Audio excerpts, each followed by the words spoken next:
There's always been something unsettling about science fiction's obsession with biology. When rockets and robots dominate the genre, the public seems fascinated, even comforted by visions of distant futures. But when sci-fi turns inward, toward the fragile construction of our own bodies, something shifts. Genetic manipulation, artificial embryos, cross-species hybrids, these are no longer abstract fears. They are possibilities. And in some cases, they're already here. In the 1,980 seconds and 90 seconds, a quiet trend emerged. Studios began distancing themselves from films that explored the murky ethics of genetic engineering. These weren't necessarily bad films. Some were masterpieces. But they made people uncomfortable. Too close to home. Too clinical. Too prophetic. In an era before CRISPR and cloned livestock, they imagined what would happen if we rewrote human life and who would be erased along the way. You won't find many of these movies on posters or streaming banners. Some were pulled before full marketing campaigns even launched.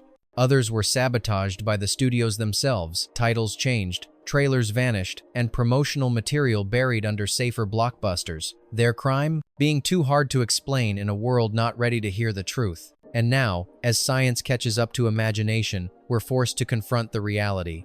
Perhaps these films weren't exaggerating at all. Perhaps they were warnings. So let's exhume the evidence. From quietly recut classics to films banned for biological realism, here are 15 sci-fi stories that imagined what might happen when we tried to redesign humanity and why the world wasn't ready to look. Swan Song, 2021. Memory, Mortality, and the Clone You Live With. The most recent film on this list, Swan Song didn't suffer from poor production or performance, it suffered from marketing paralysis. Mahershala Ali plays a terminally ill man offered a secretive solution, a genetic clone that will take his place after death, sparing his family the grief. But the clone will have all his memories, his emotions, his relationships, and no one will ever know. The film is stunningly quiet, emotionally rich, and ethically terrifying. Apple, who produced the film, barely promoted it. No theatrical push, minimal social media, no major ad campaign. Why? Because Swan Song doesn't just explore cloning, it explores emotional erasure as a product. It asks whether being remembered is more important than being present. And it does so with no villain, no conspiracy, just a soft, brutal offer of convenience. Internal reports suggested discomfort with the film's core message. Too slow, too quiet, and most tellingly, too close to reality to feel speculative.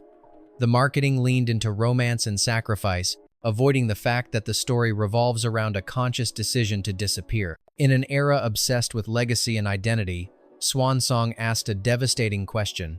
If your clone lives your life better than you, was it ever your life at all? No wonder they couldn't sell it. Coma, 1978. Science as a cover for systematic harvesting. At first glance, Coma looks like a medical thriller, but its core concept is far colder. The systematic harvesting of healthy bodies under the guise of hospital care. Written and directed by Michael Crichton, Coma reveals a conspiracy where patients are deliberately placed into comas and sold for organ harvesting. But unlike most sci-fi horrors, it doesn't rely on dystopian futures or aliens. It relies on trust and the betrayal of that trust by real-world systems. Marketing teams hesitated. The original trailer featured sterile hallways, slow pans over unconscious bodies, and surgical staff moving with detached precision. Audience testing revealed intense discomfort, not from gore, but from the eerily calm tone. Hospitals objected. Medical associations complained. The notion that something this coldly efficient could happen in real life was not marketable, it was actionable. The studio altered the campaign, shifting focus to the protagonist's investigation. Posters became generic suspense images, keyholes, eyes, running feet. The word organ vanished from promotional materials, yet Coma endured. Its realism became its legacy. Today, it's studied as a precursor to bioethics thrillers and whistleblower dramas. But in 1978, it was almost silenced, not because it was wrong, but because it might have been right. ZPG, 1972. The future where birth is a crime. Long before climate doom became a talking point, ZPG imagined a future so terrifying, so plausible, that its marketing campaign collapsed under the weight of its own premise. Set in a dystopia where zero population growth is enforced by law, The film stars Oliver Reed and Geraldine Chaplin as a couple who dare to break the rule by secretly giving birth. In this society, reproduction is outlawed for ecological survival. Instead, citizens are issued lifelike robot children to satisfy their instincts. The studio had no idea what they were dealing with. The original poster featured a fetus enclosed in a red no symbol. That image was banned in multiple countries. Religious groups in the US organized boycotts before the film even premiered. One early TV spot, featuring a crying newborn overlaid with sirens, was pulled after airing once. Worse, the film's marketing clashed with reality. During the early 70 seconds, debates over reproductive rights, overpopulation, and environmental collapse were already raging. The film didn't feel like fiction, it felt like prophecy. In response, distributors scrambled. The film was briefly retitled The Baby Makers. In some territories, an absurd attempt to soften its impact. Trailers emphasized the thrill of rebellion, not the horror of a society policing biology. But the damage was done. Z.PG became a cult relic, not because it was too strange, but because it asked the question no government wants you to hear. What if your body was no longer yours to use? Dead Ringers, 1988. Medical horror as marketing collapse. Directed by David Cronenberg, Dead Ringers is a surgical nightmare in art house form. But while critics celebrated its psychological depth and Jeremy Irons' dual performance, the marketing team was left with one brutal problem. How do you sell a film about twin gynecologists who spiral into madness through experimental tools and shared identity? The answer: poorly. Early posters featured mirrored faces and eerie red surgical robes. Test audiences were disturbed not by the film's pacing, but by its obsessive medical detail. There was no monster, just stainless steel, latex gloves, and dissolving morality. The tagline, "Separation can be a terrifying thing," was pulled from ads after complaints from medical boards and women's health groups. Some theaters refused to carry the film. TV networks declined to air trailers. Even the studio cut back on press appearances, citing unusual content sensitivities. Yet the film itself wasn't exploitative. It was careful, calculated, and that's what made it so dangerous. Because Dead Ringers doesn't scream, it whispers. And no studio wants to market a whisper that sounds like a scalpel sliding out of its sheath. Gataka o mia noa sute noa zech shishapte. Perfection isn't profitable.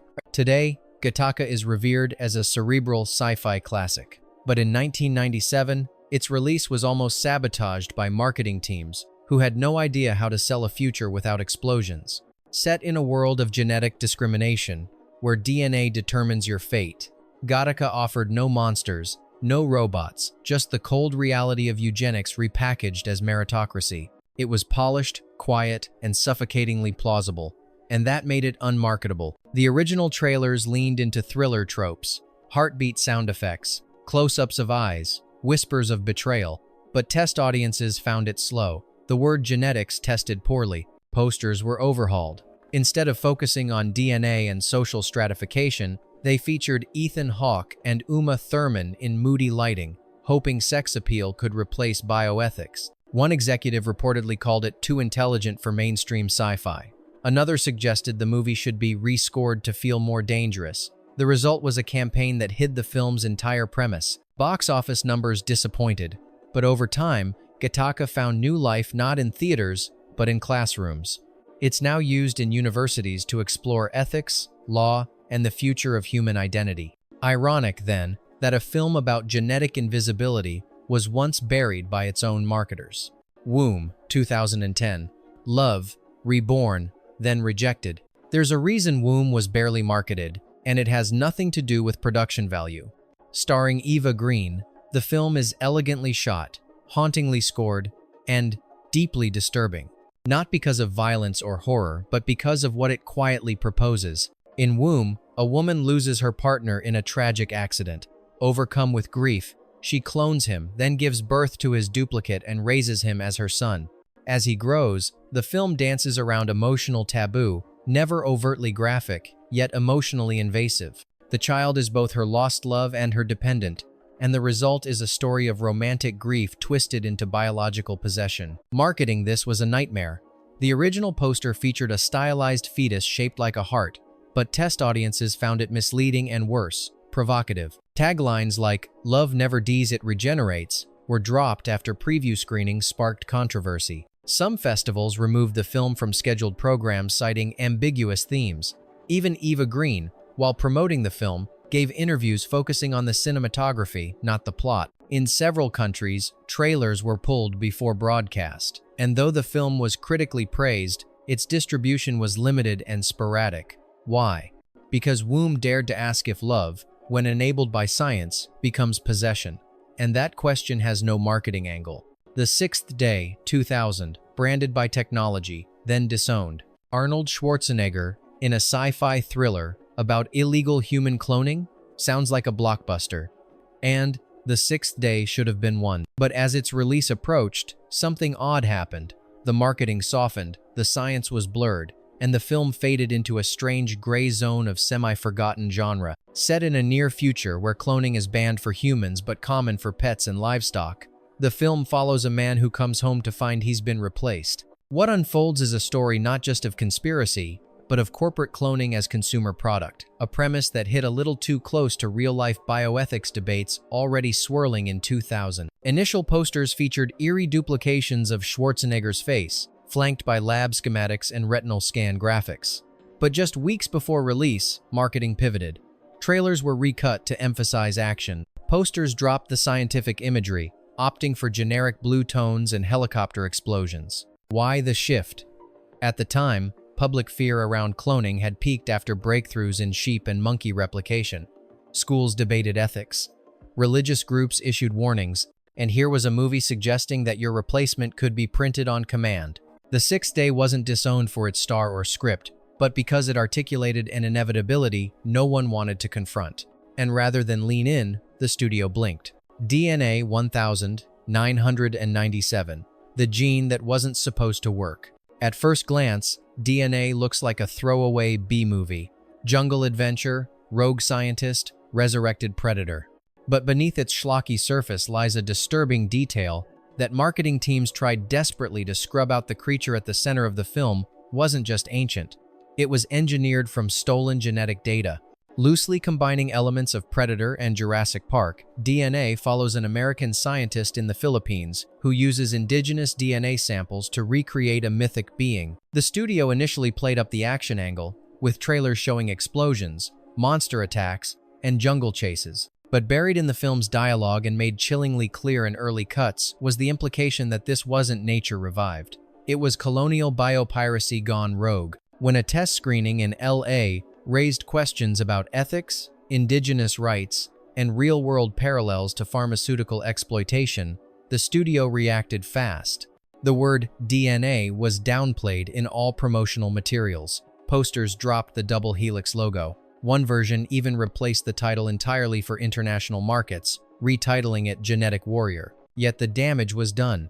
The marketing team, unable to justify the ethical implications behind the film's monster, opted to bury it beneath noise, and in doing so, they unintentionally highlighted DNA's deeper horror, not what we bring back, but what we take. The Clone Returns Home, 2008, a soul recycled, then silenced. This Japanese sci-fi film never had a wide release in the West, but not for lack of substance. The Clone Returns Home is a slow, meditative exploration of identity, memory, and death, told through the story of an astronaut who is cloned after a fatal accident. But when the clone awakens with conflicting memories, the result is existential dread wrapped in sterile scientific calm. Critics praised its tone and philosophy. Audiences didn't. What little Western marketing existed quickly unraveled. The U.S. trailer initially emphasized the clone's emotional journey, but test audiences found the idea of replacing a dead loved one with a genetic duplicate creepy rather than moving. The poster, originally showing two identical faces, was scrapped and replaced with a washed-out silhouette in a spacesuit, avoiding all visual references to duplication. The film's European release was delayed for over a year. In several territories, it was sold as a space tragedy, omitting any mention of cloning. But the biggest issue wasn't the science, it was the tone. The film doesn't warn or moralize. It simply accepts cloning as a reality and moves on. That quiet certainty absent of judgment terrified distributors more than any horror could. In an industry that thrives on shock and spectacle, The Clone Returns Home was rejected because it normalized the unnatural, and that was too much, too soon. The Island of Dr. Moreau, 1996. The Marketing Mutiny. On paper, a star-studded adaptation of H.G. Wells' The Island of Dr. Moreau sounded like blockbuster gold. Marlon Brando, Val Kilmer, hybrid beasts, philosophical themes. But behind the camera and the marketing was a descent into chaos that mirrored the film's own moral collapse. The story follows a geneticist who creates human-animal hybrids on a secluded island. But rather than being sold as thoughtful sci-fi, the film's campaign swung between horror, fantasy, and surrealism because no one could agree what it was safe to say. The original trailer leaned into the science of hybridization, with ominous narration about the next step in evolution. Early posters depicted unnerving hybrid faces, some grotesque, some childlike. But test audiences found the imagery too disturbing. Complaints arose from religious groups who viewed the film as blasphemous manipulation of creation itself. The studio panicked. Multiple cuts were made. Entire press kits were recalled. Even Brando's interviews were edited to avoid references to eugenics. The final posters featured mostly human silhouettes, shadows, and sand. Science, once the core of the narrative, was excised from the campaign. Ironically, the production itself had already descended into its own hybrid disaster: director swaps, script rewrites, on-set fights. But it was the rejection of the film's central theme, biological boundary breaking, that doomed it commercially. In the end, Dr. Moreau wasn't just a mess of a movie. It was a case study in how marketing recoils from moral ambiguity, especially when the science isn't theoretical anymore. Extro, 1982.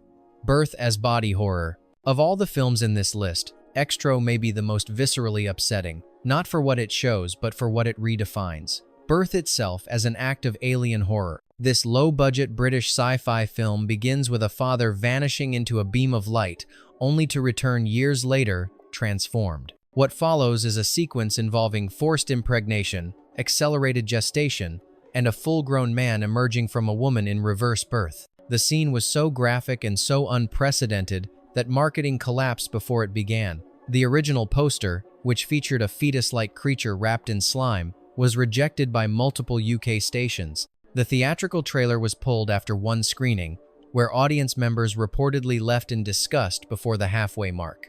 In the US, Extro was slapped with the infamous Video Nasty label and heavily cut for release.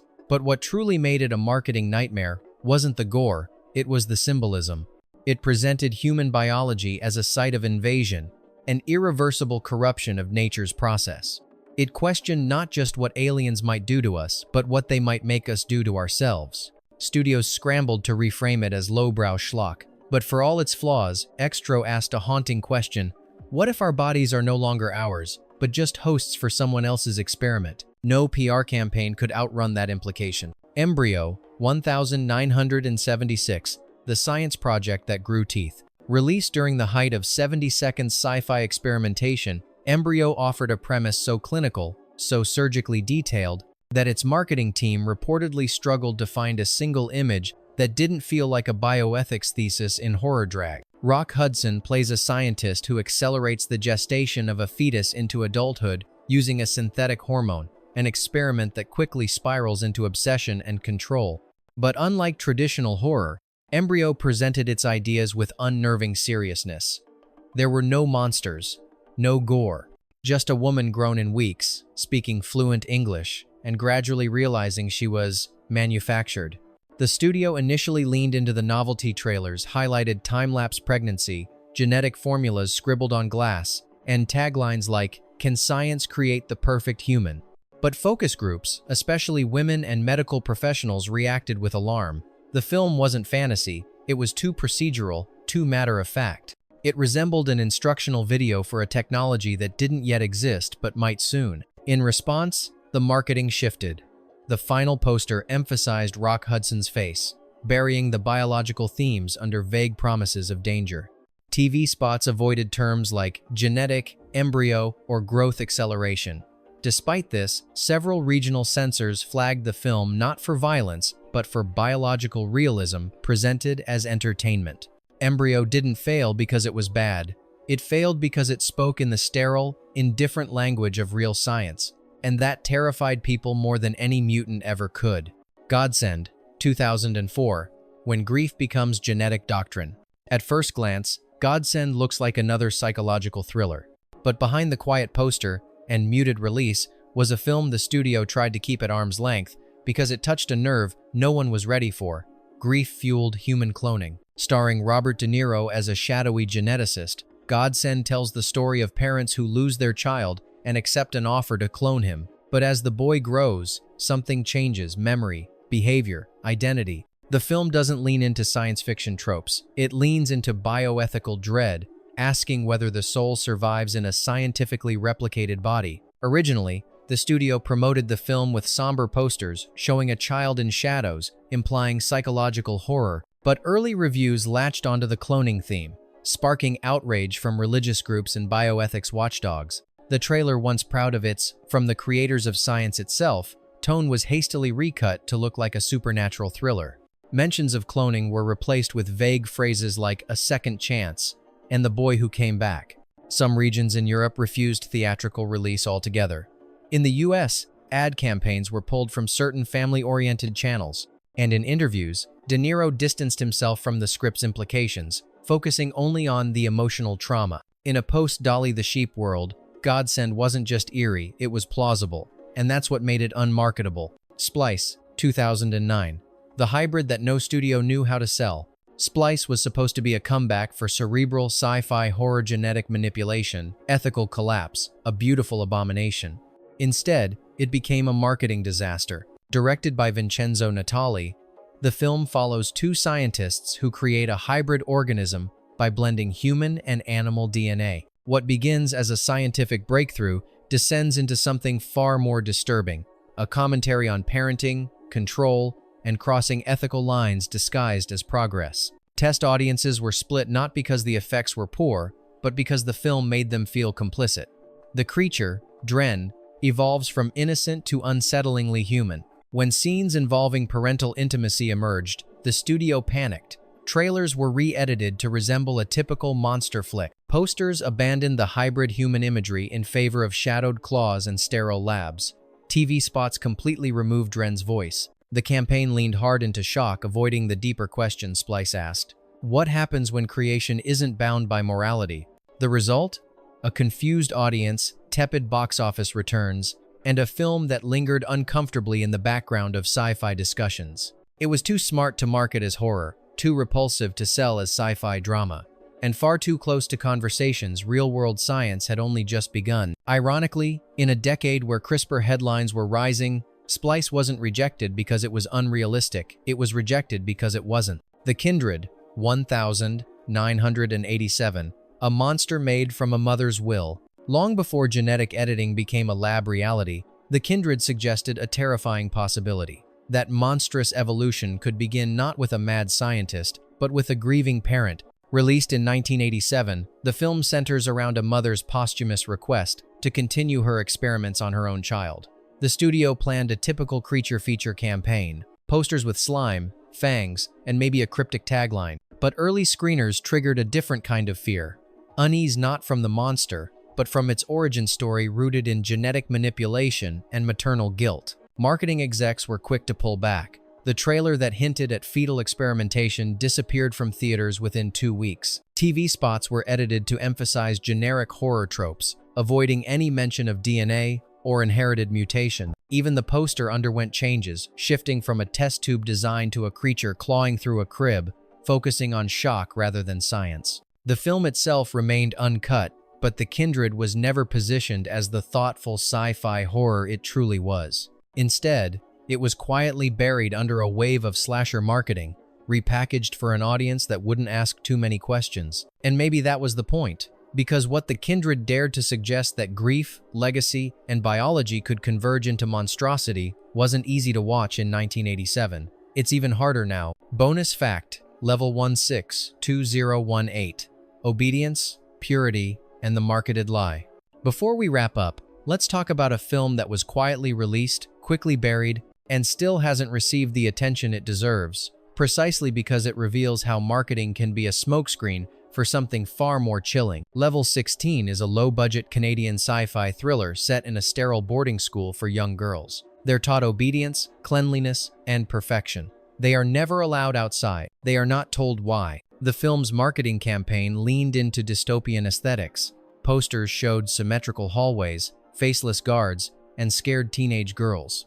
The trailer teased mystery but carefully avoided revealing the core twist. These girls are being raised as organ donors for the wealthy, genetically curated, emotionally conditioned, disposable. When early reviewers uncovered the plot, backlash erupted not from viewers, but from platforms. Streaming services delayed recommendations. Social media ads were quietly pulled. The promotional campaign, already small, was effectively dismantled. Why? Because Level 16 doesn't frame its horror in fantasy or future tech. It suggests that the commodification of human bodies, especially female ones, isn't just possible. It's structured, designed, marketed. The film offers no grand rebellion, no explosive climax. Just quiet obedience until it's too late. That tone, subdued, institutional, eerily familiar, made Level 16 uncomfortably believable. And in an industry that thrives on glamorized rebellion, Level 16 reminded us that real control doesn't shout. It whispers. And those whispers, they're the ones that get pulled from trailers. These films weren't lost. They were withheld. Not because they lied, but because they told the truth before we were ready to hear it. As the lines between science fiction and reality continue to blur, we're left with a single, uncomfortable question. Is the future disturbing, or are we just disturbed by how close it already is? So tell us, which of these films do you think was silenced too early? And which one predicted something we're still afraid to admit? Let the debate begin.